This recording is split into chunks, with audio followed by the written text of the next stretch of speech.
Alright, here is a Zenith model B615F. That's Bravo 615 Foxtrot. And it has the 6 Bravo 05 chassis. Looks like it was labeled $39.95. Not sure if that's the price it sold for new or something somebody wanted for it afterwards. This is a AA5 radio in all respects. It's actually, if you want to call it, an AA6. It's a 6-tube radio, series string AA5 radio with a tuned RF stage. So it's got 6 tubes instead of 5, so this should be a pretty good performer, and it's in pretty good shape. A friend of mine sent this to me for my birthday a couple of months ago, and haven't really had a chance to do a whole lot to it other than plug it in and verify it did work. So I think that we'll go through it. Yeah, a friend of mine knows how crazy I am about radios, and he normally watches my videos, so again, thank you very much. I know it's been a couple of months, or a few months back, but it is appreciated, and we're gonna go through this one and try to make sure it remains working for decades to come. And here it is, powered up. We'll turn off that light.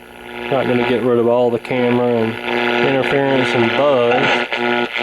Allowing what appeared to the military. Allowing all of these things that players are doing that echoes behavior of social... Some more Rush garbage on here.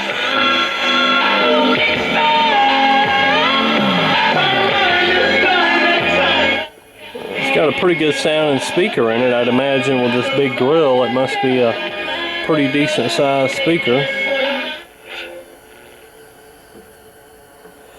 By the way, this radio is from around 1959. I noticed that Zenith started making this sort of shape with the oval shaped speakers in the late 50s and early 60s. I featured some AM/FM sets on my channel that have this very similar design, and so I think Zenith followed this design for during that time period. I do like the fact that it's green. It's a colored radio, which is a nice break from all the other brown and white sets that I normally obtain.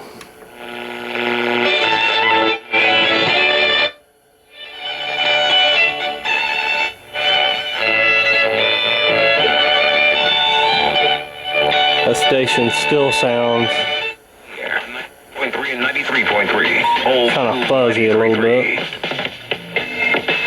This one sounds nice and clear. I believe the other one's so close by, I might be overloading the front end on this thing.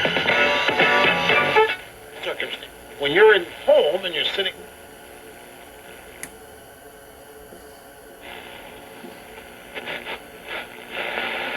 Now, I'm not using any external antenna on this thing, so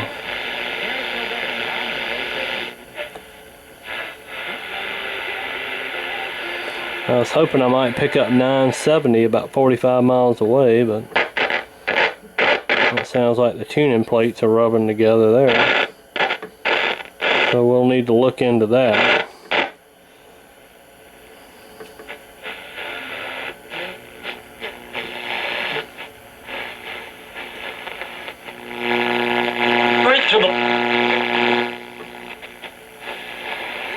Alright, well, let's pull the back off of it, or, yeah, let's pull the back off of it and see exactly what we're dealing with here.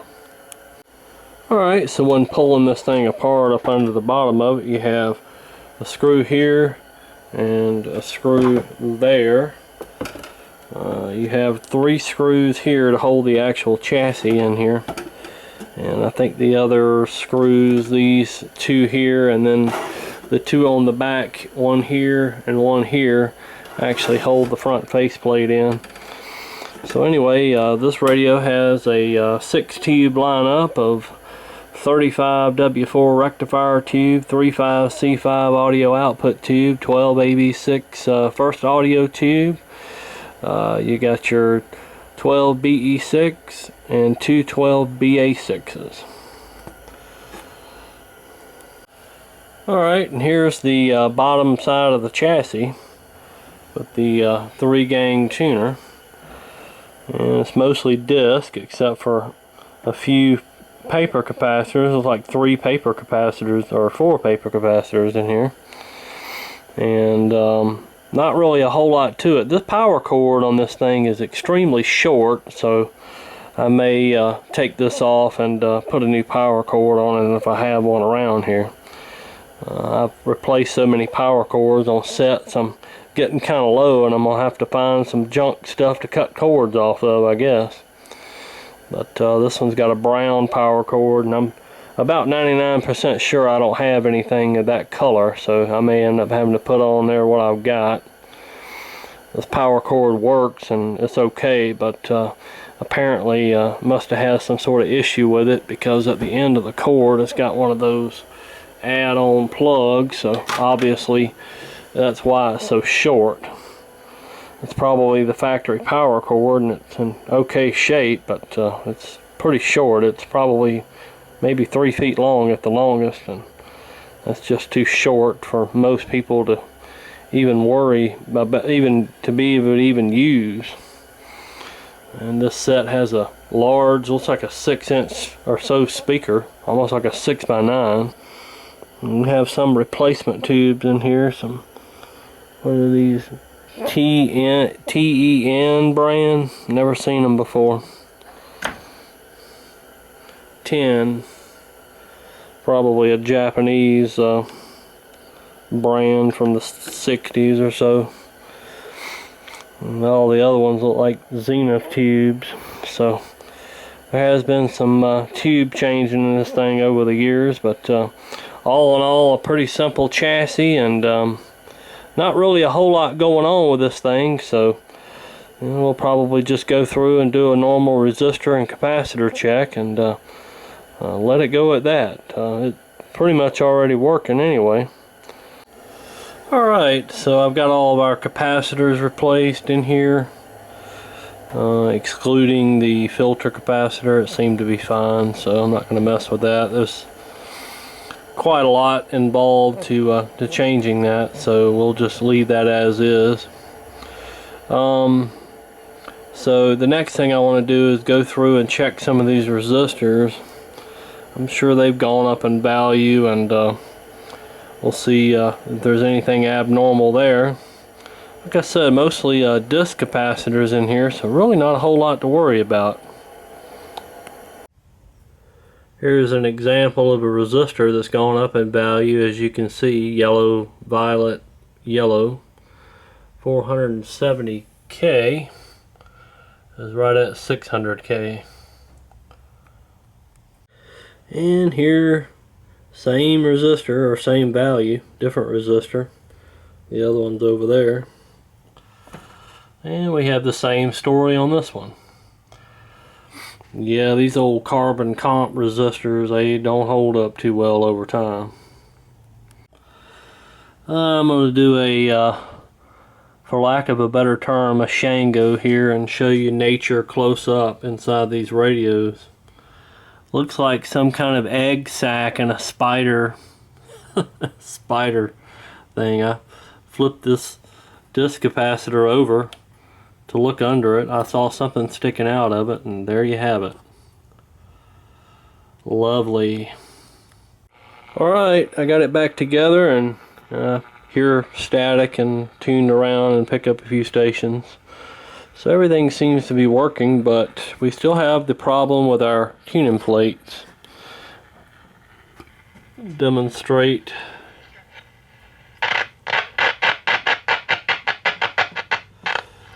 Alright. So what I like to do with the tuning plates, especially when they're nice and exposed like this, makes it a whole lot easier to troubleshoot. What I like to do at first is check the plates on the ends, because those are ones most likely to be scrubbing. And this one here was pushed in, so I pulled it out, and it kind of matches the rest of it, and you know, the proper distance. But our problem is going to be right here. You can see that's pushed in just a slight hair, so I can watch it. Right about when it gets towards the end of right here. So this is rubbing.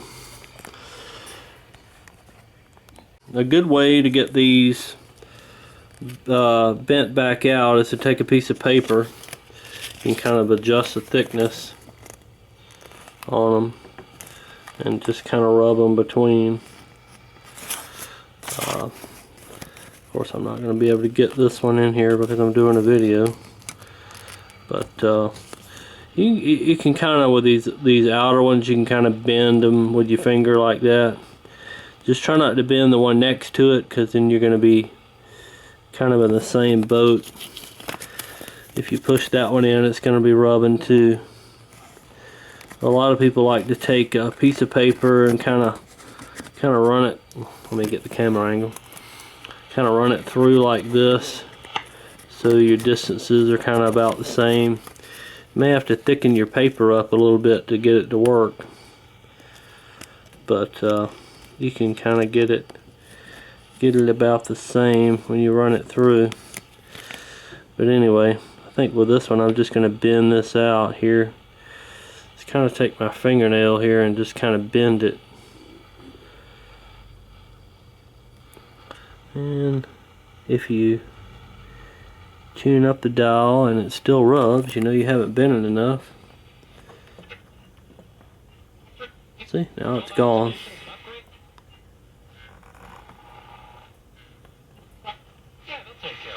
So the noise is gone, and that fixes the problem. Alright, so this is our 12 BE6 tube. I got this little tube tester at Hamfest last week, and it's actually pretty cool. I only paid 20 bucks for it, and it works pretty good. It's got the lighted roll chart on it, so ICO 625. Anyway, it's just a simple little emissions tester they made in the early 50s. I did a video on this when I recapped and restored it electronically, so I'm not sure if I'm going to post that up or not, but I did record a video on it. I've still got to get a little clip for the grid cap clip. Anyway, so anyway, we're going to check this 12 BE6 out of the radio. We got everything set okay already, and we've let it warm up. So that's reading over 600. So yeah, that's well within the good category, according to this tester. Alright, so I just totally messed up that last tube number. It was a 12 BA6, and this is a 12 BE6, so this is the BE6. So anyway, here we go. This BE6 checks a little weaker than the last one, just over 600. So, but still plenty good. So we'll keep that one in the set. All right, so here is our other 12 BA6, and it reads about 650. So that's just fine. Alright, we have our 12 AB6, which is our first audio tube, and it's reading about 675, so that's A little bit stronger than the other ones. Alright, here's the 35C5, and it checks in at around 800. So that's a pretty strong tube. That's a GE replacement. And there's actually quite a few replacement tubes in this set. Looks like 12 BA6, and this 35C5 is a replacement. And looks like even our rectifier tube, which is 35W4, which I'm about to check next, is a replacement. And here's our 35W4. It checks almost 900, 875. That's really, really strong. Very seldom have I seen a weak rectifier tube. It does happen, but very rarely. Alright, got it back in the cabinet.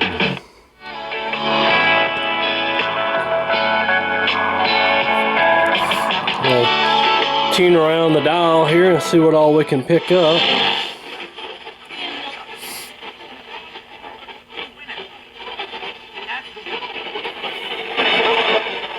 It's just after dark, so hopefully we'll be able to pick up some stations, DX stations. Tight end makes the catch, and he's down to the Cincinnati 46. 7 yards on the play. Russell was... I'm a holiday dinner parties. And this year, I'm counting on HelloFresh. Because HelloFresh is more... looking cars ever designed. Stop in at one of your local Mid-America Chevy dealers for great prices on our all-new 2017s today. Chevrolet, find new roads. Hi, it's Tom Ackerman. It is time to get your furnace checked, and at Smart, their focus is HVAC service done the right way the first time. The skilled technicians at Smart are trained to design, install, maintain, and repair.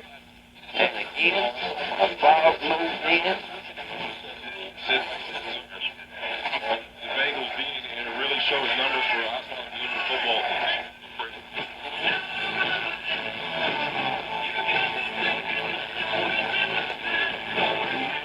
The distant music station there. That's pretty unusual for AM.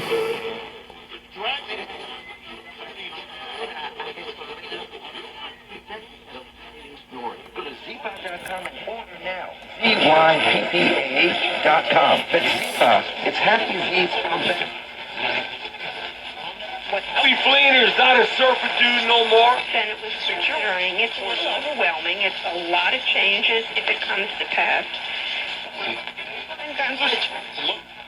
Women's basketball concert today at the Swainsboro JC's Fairgrounds for the families and victims of the September 28th Taco Bell car crash. It is being billed as Living for Macy and her right part of the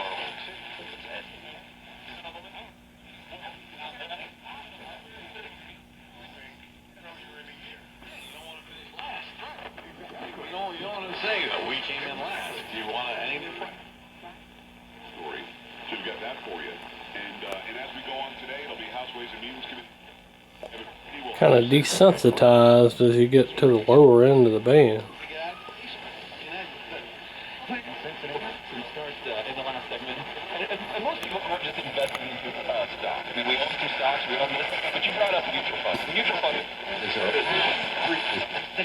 Situation, but just in general, Doug, how do you answer that question? Yeah, this is a very... But also, it's going to put on my website talks about autologous, your own self. Today, a Memorial Coliseum, right here on the UK Sports Network. You've been listening to Kentucky Women's Basketball on the UK Sports Network. UK Hoops was brought to you by Central Bank, Coca-Cola, UK Healthcare, and by Kentucky Farm Bureau. Kentucky Women's Basketball is a presentation of the UK Sports Network, powered by JMI Sports. Something coming in from Kentucky there. This butcher shop wants you to tell us it. $5,000. Even a simple repair to a sensor can cost over $1,000. That's not.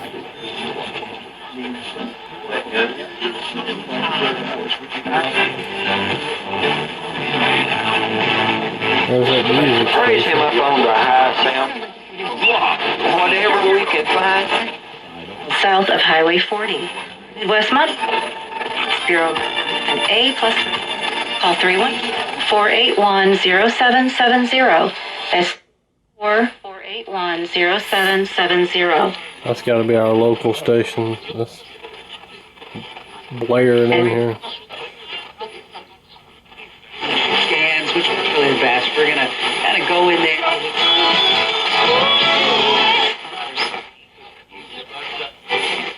No, that wasn't our local station. .com. This is Debbie Monterey, and when I needed my bathroom redone, I did research, but so many of the... That's not one of our local stations. On paternity leave after the birth of his second That's a child, local and station.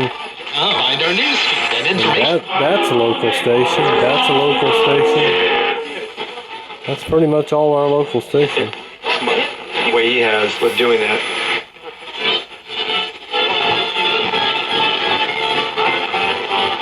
I think that's that bluegrass station up in the mountains there.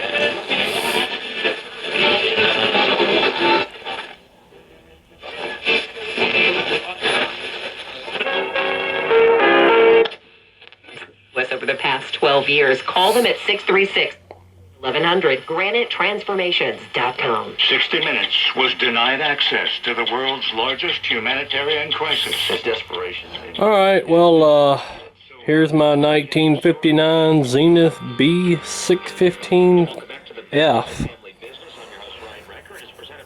Got another one working, so hopefully this one's good to go for quite a while. Appreciate you watching.